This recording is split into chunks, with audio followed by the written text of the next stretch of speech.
Dear student, मैं दीपक वर्मा आप सभी लोगों का अपने YouTube चैनल DSV फिजिक्स में स्वागत करता हूं। कैसे हैं आप लोग? मैं उम्मीद करता हूं आप लोग बहुत अच्छे होंगे। और आज का एक नई जर्नी स्टार्ट होने वाली है। वो नई जर्नी है फोर्स, यानी आज से हम स्टार्ट कर देंगे मैग्नेटिक फोर्स पढ़ना। अब तक हमने मैग्नेटिक फील्ड के बारे में जाना, मैग्नेटिक फील्ड होता क्या है, मैग्नेटिक फील्ड की कैलकुलेशन कैसे करते हैं। मैग्नेटिक फील्ड की कैलकुलेशन करने के लिए हमने बायो-सेवर्ट्स लॉ का यूज़ किया, एम्पियर सर्किटल लॉ का यूज़ किया। और आज से एक नई जर्नी, आपकी नई यात्रा पर चलेंगे और वो यात्रा होगी फोर्स की। यहाँ हमें फोर्स पढ़ना पड़ेगा क्योंकि चैप्टर का नाम है मूविंग चार्जेस एंड मैग्नेटिज्म। तो मैग्नेटिज्म वाला पार्ट ऑलमोस्ट हमने कवर कर लिया, जिसमें हमने पूरा मैग्नेटिक फील्ड निकालना सीखा, उसकी कैलकुलेशन सीखी। और आज से स्टार्ट होगा तुम्हारा मैग्नेटिक फोर्स। और ये मैग्नेटिक फोर्स बड़ा ही इंटरेस्टिंग टॉपिक है, बहुत ही मज़ेदार टॉपिक है। इसके बोर्ड लेवल पर, नीट लेवल पर, और कहना चाहिए कि जेई मेंस लेवल पर भी ये इसके क्वेश्चंस एडवांस में भी और मेंस लेवल पे भी आते रहते हैं। तो अब स्टार्ट करते हैं force on a moving charge in a magnetic field. ठीक है, तो बच्चों यहाँ पर हुआ क्या, एक एक्सपेरिमेंट करके देखा गया। मान लीजिए ये करंट कैरिंग वायर है, ये करंट कैरिंग वायर है और करंट कैरिंग वायर में करंट फ्लो हो रही है आई एम्पियर की। और हमें ये पता करना है कि इसके आसपास मैग्नेटिक फील्ड बनेगा। ये बात आपको पता है, ये स्ट्रेट वायर है और इसमें ये करंट कैरिंग वायर है, अपने आसपास मैग्नेटिक फील्ड प्रोड्यूस करेगा। तो मैग्नेटिक फील्ड की डायरेक्शन किधर होगी? तो उसके लिए हम क्या करते थे, अपने राइट हैंड के थंब को यूज़ करते थे और राइट हैंड के थंब को रखते थे in the direction of current, अपनी उंगलियों को फैला लेते थे और उसके बाद में हम उनकी उंगलियों को कर्ल करते थे। तो कर्ल करते थे, उसके बाद हम ये देखते थे कि मैग्नेटिक फील्ड किधर की तरफ है। तो पता चला कि मुझे यहाँ देखना है, तो यहाँ जो मैग्नेटिक फील्ड आता था क्रॉस, ये देखिए, और इधर की तरफ चेक करना है मुझे, तो वो मेरा डॉट निकल के आता था। ठीक है ना। अब यहाँ पर कहानी है मूविंग चार्जेस एंड मैग्नेटिज्म में मैग्नेटिक फोर्स की। तो अब सपोज दैट यहाँ पर मैंने क्या काम किया, यहाँ मैग्नेटिक फील्ड है, यहाँ जो मैग्नेटिक फील्ड की डायरेक्शन है वो इनवर्ट द प्लेन है, अंदर की तरफ है, और यहाँ जो मैग्नेटिक फील्ड की डायरेक्शन है वो बाहर की तरफ है। तो मैंने एक प्रैक्टिकल करके देखा। मान लीजिए कि यहाँ पर कोई एक चार्ज रखा हुआ है, नन्ना मुन्ना प्यारा सा, ये पॉजिटिव क्यू चार्ज है। ठीक है, ये पॉजिटिव क्यू चार्ज है और ये इस कंडीशन में रेस्ट पर है, ये रेस्ट पर है। ठीक है, हमने पूछा इससे, भाई इस पे कोई प्रॉब्लम तो नहीं है, तुम यहाँ पर हो, बिल्कुल रेस्ट पर था। बोला कोई प्रॉब्लम नहीं है, हमें कोई भी दिक्कत नहीं है, जैसे हैं हम एज इट इज हैं। उसके बाद क्या हुआ कि एक शरारती बच्चे ने इसको कुछ वेलोसिटी दे दी, कुछ फोर्स लगा के इसको वेलोसिटी दे दी। ठीक है, यानी इसको मूविंग कंडीशन में ले आया। नेक्स्ट कंडीशन में इसी चार्ज को क्या करने लगा, ये मान लीजिए ये मूव हो रहा था v वेलोसिटी के साथ में, ये मूव होने लगा। तो अब ये रेस्ट चार्ज है, स्टेशनरी चार्ज है, और ये चार्ज हो गया मूविंग चार्ज। ठीक है, दोनों में डिफरेंशिएशन समझो। ये हो गया रेस्ट चार्ज, स्टेशनरी चार्ज, और ये हो गया मूविंग चार्ज, क्योंकि इसके अंदर कुछ वेलोसिटी है v। जब ये रेस्ट पर था तो इस पर कोई इफेक्ट नहीं था, कुछ भी नहीं हो रहा था।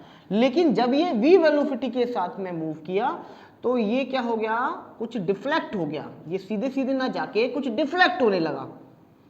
यानी कि ये मूविंग कंडीशन में है, मूविंग कंडीशन में, और इस कंडीशन में ये चार्ज क्या हो गया, डिफ्लेक्ट हो गया। इसका मतलब कुछ तो है यहाँ पर जो कि चार्ज को सीधे ना ले जाके उसकी डायरेक्शन को चेंज कर रहा है, वो डिफ्लेक्शन पैदा कर रहा है उस चार्ज के अंदर। ऐसी क्या चीज़ है, ऐसा जादू तो हो नहीं सकता। ऐसा है मैग्नेटिक फोर्स, नाम निकल के आया उसका, मैग्नेटिक फोर्स। क्या बोलेंगे हम उसे, मैग्नेटिक फोर्स। और यहाँ से हमारी शुरुआत हो जाती है मैग्नेटिक फोर्स की। इसका मतलब कुछ चीज़ है जो रेस्ट पर तो नहीं लगाती है, रेस्ट चार्ज पर कोई फोर्स नहीं लग रहा है इसका मतलब, लेकिन वो मूविंग चार्ज को अफेक्ट करती है, मूविंग चार्ज पर एक बल लगाती है, और उस बल का नाम होगा मैग्नेटिक फोर्स, यानी चुंबकीय बल। अब इस चुंबकीय बल को लिखने का तरीका क्या है, इसको रिप्रेजेंट करने का तरीका मैं Fm लिख देता हूं, यानी मैग्नेटिक फोर्स। और इसकी जो वैल्यू निकल के आती है वो निकल के आती है Q into V cross B, यानी ये जो रहा ये मैग्नेटिक फोर्स का फॉर्मूला रहेगा। इसको आप सॉल्व करके इस तरह से भी लिख सकते हैं, Fm is equal to QV sine theta. भैया आप सब जानते हो ए क्रॉस बी का मतलब क्या होता है, vector A cross vector B, इसका मीन होता है ए बी साइन थीटा। तो ए क्रॉस बी है, यानी कि ये वेक्टर प्रोडक्ट से सॉल्व हो रहा है। एफ एम मैग्नेटिक फोर्स भी आपकी वेक्टर क्वांटिटी है, ठीक है। तो एफ एम की बात करेंगे तो F M is equal to कितना निकल के आया, Q V B sine theta. यानी एफ एम किस पे डिपेंड कर रहा है, एफ एम डिपेंड्स ऑन, एक तो चार्ज पर डिपेंड कर रहा है, एक v पर डिपेंड कर रहा है एंड v पर डिपेंड कर रहा है। जो q है वो चार्ज है, जो स्मॉल v ये v है, v फॉर विक्ट्री, ये वेलोसिटी है उस चार्ज की, कितनी वेलोसिटी है। और b जो है वो मैग्नेटिक फील्ड है, और थीटा जो है, theta is the angle between v and b, vector b and vector b। तो ये कंडीशन है, theta is the angle between b and b। और जो मैग्नेटिक फोर्स होता है, यहाँ अमाउंट कितना होगा इस मैग्नेटिक फोर्स का, यहाँ जो मैग्नेटिक फोर्स, भाई न्यूटन फर्स्ट लॉ भी यही बोलता है कि अपनी सभी बॉडी जो है वो स्टेबल कंडीशन में रहना चाहती है। कोई चल रहा है तो चलता ही रहना चाहेगा, कोई रेस्ट पर है रेस्ट पर रहना चाहेगा। लेकिन यहाँ पर ये चल रहा था, लेकिन ये डिफ्लेक्ट क्यों हुआ, इसका मतलब कुछ तो लगा, यहाँ पर मैग्नेटिक फोर्स लगा है। इस मैग्नेटिक फोर्स की जो वैल्यू है, यहाँ जो फोर्स लग रहा है वो कितना लग रहा हुआ, F M is equal to Q V B sine theta. अब सारे की कैलकुलेशन, इसमें सारे डेरिवेशन एक वायर की वजह से, दो पैरेलल वायर की वजह से, सब कुछ यहाँ पर हम निकालेंगे। लेकिन यहाँ पर ये देखिए मैग्नेटिक फील्ड था, यहाँ वेलोसिटी भी है, और यहाँ पे चार्ज का कुछ मैग्नीट्यूड भी है। इसका मतलब यहाँ तो कुछ ना कुछ चुंबकीय बल लगेगा, यानी मैग्नेटिक फोर्स लगेगा, ठीक है। आप लोग बच्चों मेहनत करते रहिए, जो बच्चे मेहनत कर रहे हैं डेफिनेटली उनको सफलता जरूर मिलेगी, 100% उनको सफलता मिलेगी, ये बात मैं बोल रहा हूँ आप लोगों से।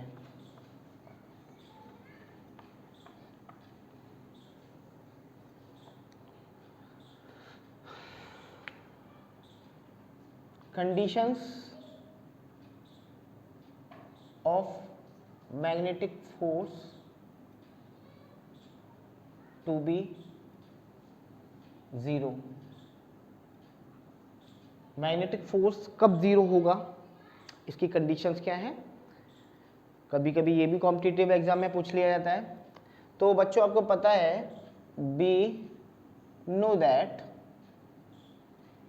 F M is equal to है क्यू वी क्रॉस बी, ये होता है F M is equal to Q V B sine theta, ठीक है। तो इसकी कुछ कंडीशंस हैं, मैं आपको एक्सप्लेन करता हूँ।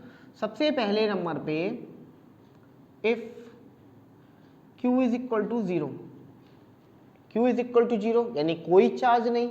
जब कोई चार्ज नहीं तो जरा Q जीरो रखने से एफ एम भी आपका जीरो हो रहा है, यानी no charge, no magnetic force.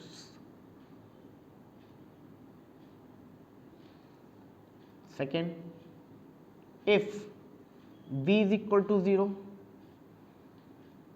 V equal to zero रखने से ये एफ एम भी आपका जीरो हो जाएगा। That mean no velocity, that mean no magnetic force, no magnetic force. अगर कोई वेलोसिटी नहीं है, कोई उसके अंदर, यानी वो रेस्ट पर ही है, तो जब वो रेस्ट पर है तो मैग्नेटिक फोर्स कितना रहेगा, उस कंडीशन में बच्चों जीरो रहेगा। Third one, if B is equal to zero यानी कि no magnetic field, no magnetic field, no magnetic force. भाई सीधी बात है, कोई फील्ड ही नहीं है। अब फील्ड आपको क्या होगी, सर फील्ड तो है यहाँ पर, कैसी फील्ड नहीं है लो। अब मैं कोई करंट ही नहीं ड्रॉ कर रहा है, ये तो सिंपल एक वायर हो गया। जब वायर में कोई करंट ही नहीं है तो कोई फील्ड ही नहीं है, यहाँ बी जीरो हो गया। बी जीरो होने से आप इसको चाहे मोशन दीजिए, चाहे इसको उठा के घुमाइए, कोई फर्क नहीं पड़ता, कहीं भी ले जाइए, ये तो जैसा है, जिधर घुमाएंगे उधर जाएगा, जिधर फोर्स लगाएंगे उधर जाएगा। कोई एक्सटर्नल फोर्स दें चाहे कुछ भी दें, इसको तोड़ के फेंक दें, कोई फर्क नहीं पड़ता, क्योंकि भैया यहाँ पर मैग्नेटिक फील्ड नहीं है। यहाँ मैग्नेटिक फील्ड होता है बच्चों तभी डिफ्लेक्शन होता है, मैग्नेटिक फील्ड यहाँ पर है नहीं है। और जब मैग्नेटिक फील्ड नहीं है तो इसका मतलब कोई फोर्स नहीं लगेगा।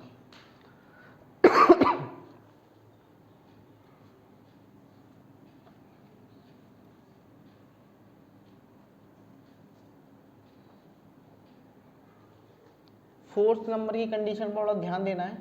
फोर्थ नंबर की कंडीशन पे एफ एम थीटा पर भी डिपेंड कर रहा है, यानी थीटा जो है वो 0 हो और थीटा हो 180 डिग्री। ठीक है, थीटा 0 हो का मतलब होता है पैरेलल कंडीशन, और ये हो जाता है एंटी पैरेलल, इसको बोलते हैं एंटी पैरेलल। थीटा 0, थीटा 0 कैसे होगा? फॉर्मूला होता है F M is equal to Q V B sine theta. हमें तो जीरो मैग्नेटिक फोर्स देखना है, तो थीटा 0 होने पर पैरेलल हो रहा है, यानी F M equal to 0। Theta 0 कैसे होगा? थीटा 0 होने की कंडीशन बच्चों ये है कि मान लीजिए कि यहाँ पर ये मैग्नेटिक फील्ड है, ये मैग्नेटिक फील्ड की डायरेक्शन है, और यहीं पर ही क्या चल रहा है, इसी लाइन पर या इसी के पैरेलल में क्या चल रहा है, कोई चार्ज मूव कर रहा है, यानी मूविंग चार्ज जो है वो मैग्नेटिक फील्ड के पैरेलल में चल रहा है या उसी लाइन पर चल रहा है। इसका मतलब क्या हो गया, यहाँ थीटा इक्वल टू 0 हो गया, क्योंकि दोनों एक ही डायरेक्शन में है, दोनों एक ही डायरेक्शन में। और थीटा होता किस किस के बीच का एंगल है? थीटा होता है v और b के बीच का एंगल, थीटा होता है v और b के बीच का एंगल, यानी ये चार्ज की वेलोसिटी और ये मैग्नेटिक फील्ड, तो v और b के बीच का एंगल कितना हो गया? 0 डिग्री, यानी यहाँ 0 डिग्री होने से एफ एम 0 हो जाएगा, यहाँ एफ एम 0 हो जाएगा।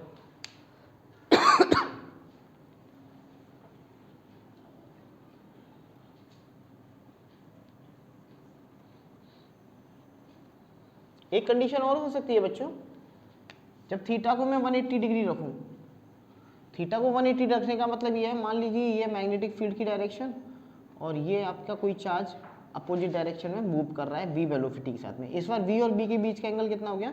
180 डिग्री, है ना, थीटा हो गया 180 डिग्री, यानी इसको बोलते हैं हम एंटी पैरेलल।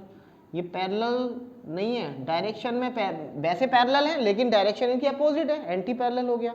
यानी B मैग्नेटिक फील्ड इस साइड में है और जो चार्ज है आपका मूविंग चार्ज है वो इस साइड में, उसकी वेलोसिटी इस साइड में।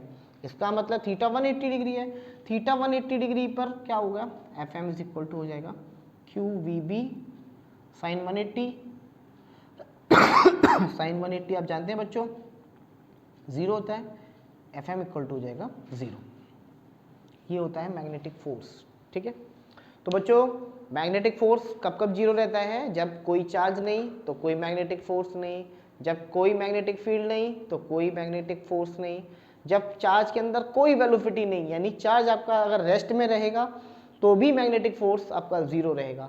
और लास्ट वन, या तो मैग्नेटिक फोर्स 0 होगा तब होगा, या मैग्नेटिक फील्ड और मैग्नेटिक और वेलोसिटी, चार्ज की वेलोसिटी दोनों एक ही लाइन में हो, पैरेलल हो, थीटा 0 हो जाएगा वहाँ पर, या फिर एंटी पैरेलल हो, मैग्नेटिक फील्ड इधर है और चार्ज की वेलोसिटी इस साइड में, एंगल 180 डिग्री।